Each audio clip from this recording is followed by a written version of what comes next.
सोचिए 2500 साल पहले शुरू हुआ एक विचार आज भी दुनिया को कैसे प्रभावित कर सकता है। नमस्कार, आज के इस खास विश्लेषण में हम दुनिया की सबसे गहरी और प्रभावशाली दार्शनिक परंपराओं में से एक बौद्ध धर्म के 2500 साल के सफर को गहराई से समझने वाले हैं। ये एक ऐसा दर्शन है जिसने न सिर्फ इतिहास को गढ़ा बल्कि आज भी पूरी तरह से प्रासंगिक है। 52 करोड़। जी हाँ, आज पूरी दुनिया में 52 करोड़ से भी ज्यादा लोग इस प्राचीन परंपरा से जुड़े हैं। अगर इसे प्रतिशत में देखें तो ये वैश्विक आबादी का करीब 7% हिस्सा है। ये कोई छोटी मोटी बात नहीं है, है ना? ये साफ दिखाता है कि सदियों बाद भी ये विचारधारा कितनी बड़ी वैश्विक शक्ति बनी हुई है। तो चलिए बिना देर किए शुरू करते हैं।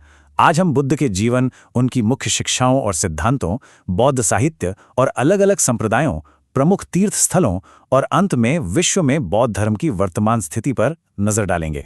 सबसे पहले बात करते हैं बुद्ध के जीवन की, यानी एक राजकुमार की उस अनोखी खोज की जिसने इतिहास की धारा मोड़ दी। ऐतिहासिक ग्रंथों के मुताबिक यह कहानी शुरू होती है ईसा पूर्व 563 के आसपास, जब लुम्बिनी में सिद्धार्थ गौतम का जन्म हुआ। जरा सोचिए, एक राजकुमार जिसके पास सब कुछ था, उसने 29 वर्ष की आयु में अपना सुरक्षित राजसी जीवन पूरी तरह से त्याग दिया। ज्ञान की तलाश में उन्होंने अगले 6 साल तक बेहद कठोर तपस्या की और अंततः 80 वर्ष की आयु में कुशीनगर में महापरिनिर्वाण प्राप्त किया। राजमहल के ऐशो आराम से लेकर एक सन्यासी के अंतिम क्षणों तक का यह सफर अपने आप में बहुत कुछ कहता है। अब सवाल ये उठता है कि आखिर वो कौन सा टर्निंग पॉइंट था जिसने एक राजकुमार को महल छोड़ने पर मजबूर कर दिया।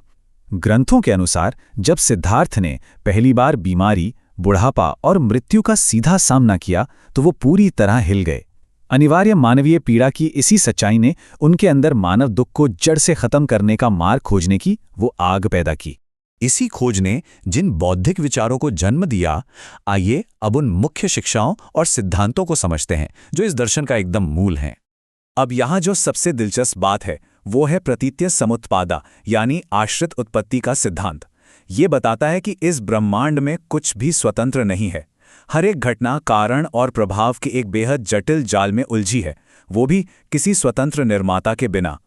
इसे आप एक विशाल पहेली की तरह समझ सकते हैं, जहां हर टुकड़ा दूसरे से जुड़ा है। यही वो बुनियादी विचार है जो इस दर्शन को अन्य परंपराओं से बिल्कुल अलग लाकर खड़ा कर देता है। इसके बाद आते हैं 4 आर्य सत्य। इन्हें आप एक डॉक्टर के पर्चे या चिकित्सीय निदान की तरह देख सकते हैं। पहला दुख है, यानी समस्या को स्वीकार करना। दूसरा समुदाय, यानी दुख का कारण खोजना, जो कि हमारी असीमित तृष्णा या लालसा है। तीसरा निरोध, यह जानना कि इस दुख का इलाज मुमकिन है। और अंत में चौथा मार्ग, यानी वो रास्ता जो इस दुख को खत्म करने की तरफ ले जाता है, एकदम सीधा और तार्किक। और दुख दूर करने का ये तरीका क्या है? ये है आर्य अष्टांग मार्ग।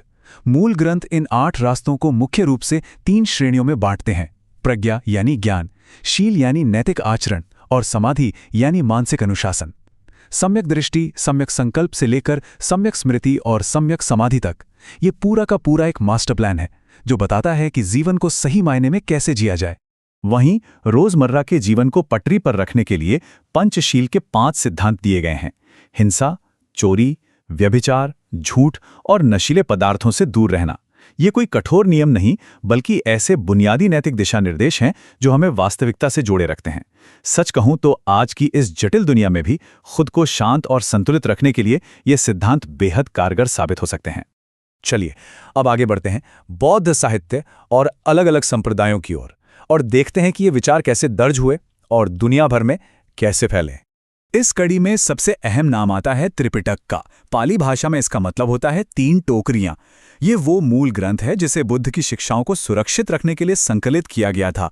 ये वाकई हैरान कर देने वाली बात है कि बिना इंटरनेट या प्रिंटिंग प्रेस के सिर्फ ताड़ के पत्तों और मौखिक परंपराओं के दम पर इस साहित्य ने इन महान विचारों को सदियों तक बचाकर रखा और नई संस्कृतियों तक पहुंचाया।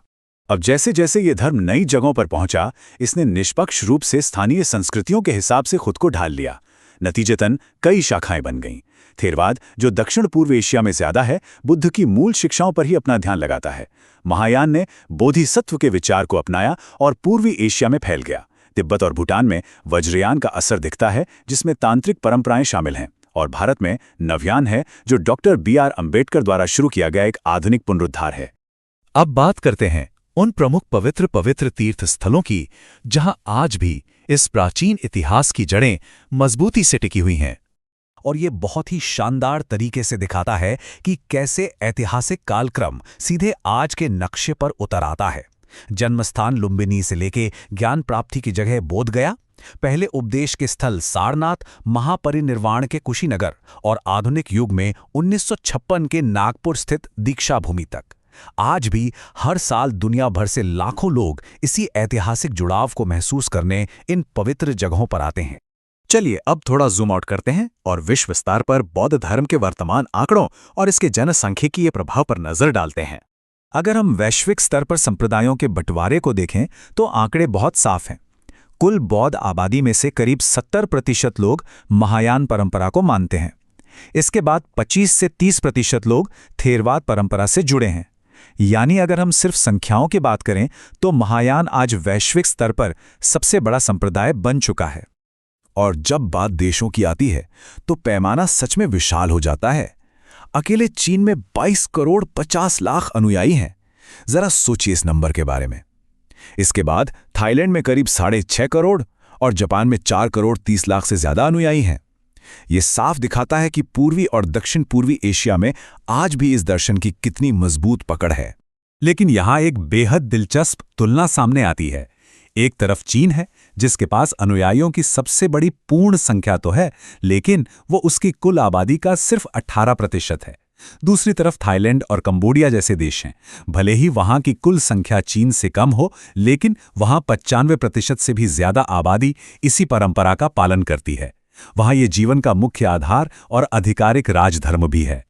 इस विश्लेषण को खत्म करने से पहले पाली परंपरा से लिए गए बुद्ध के अंतिम शब्दों पर गौर करते हैं। सभी संस्कार नाशवान हैं, आलस्य न करते हुए संपादन करना चाहिए।